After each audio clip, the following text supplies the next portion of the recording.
اعوذ باللہ من الشیطان الرجیم بسم اللہ الرحمن الرحیم الحمدللہ حمدا کثیرا طیبا مبارکا فیہ ان اللہ وملائکتہ یصلون علی النبی یا ایہا الذین آمنوا صلوا علیہ وسلموا تسلیما اللہم صلی علی سیدنا و مولانا محمد وعلی آل سیدنا و مولانا محمد وبارک وسلم وصلوا علیہ صلاۃ و سلام علیک یا سیدی یا رسول اللہ وعلی آلک و اصحابک یا سیدی یا محبوب اللہ۔ آج انشاءاللہ العزیز ہم پڑھ رہے ہیں فارسی قاعدہ کا چھٹا سبق، اور اس میں انشاءاللہ العزیز ہم پڑھیں گے فعل مستقبل بنانے کا قاعدہ۔ تو شاعر نے، مصنف علیہ رحمہ نے شعر میں فرمایا ہے یہ مستقبل بنانے کا طریق، ماضی پہ خواہد لگا دے اے رفیق۔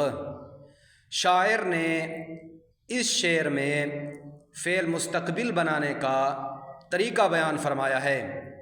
فعل مستقبل بنانے کا طریقہ یہ ہے کہ ماضی مطلق کے شروع میں لفظ خواہد لگا کر فعل مستقبل بناتے ہیں، جیسے گفت سے خواہد گفت، پرورد سے خواہد پرورد،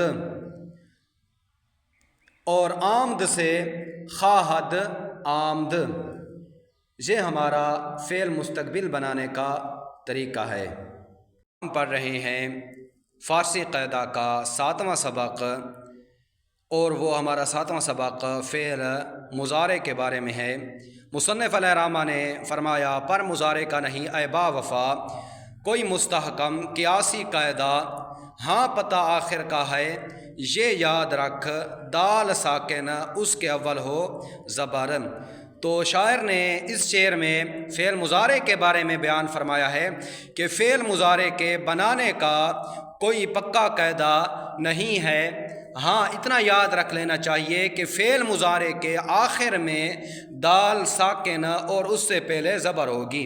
یعنی فعل مضارع کے بنانے کا فارسی میں کوئی پکا قاعدہ اور طریقہ نہیں ہے۔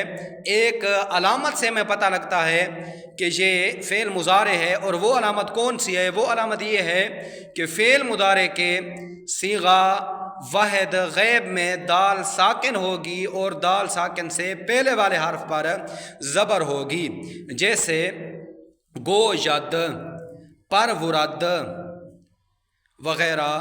یہ فعل مضارع کی مثال اور نظیر ہے۔